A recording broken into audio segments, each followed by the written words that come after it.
Hello friends, welcome to my channel Suhas Goud.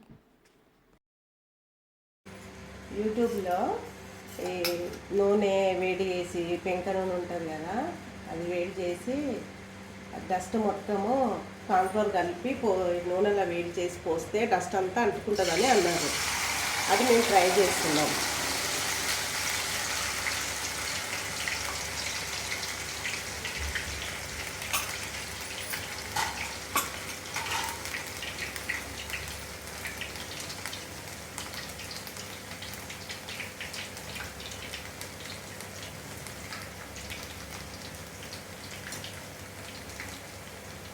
కానీ అలాగైతే ఏమీ కావడం లేదు. డస్ట్ అంతా ఈ పిండికి పట్టుకోవడం లేదు కార్న్ఫ్లోర్లో.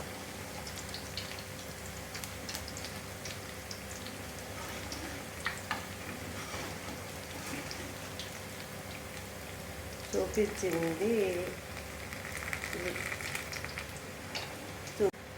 ఇదైతే మరి ఫ్లాప్ అయిపోయింది. చూపించిన విధానం చేస్తే అయితే ఇది రావడం లేదు.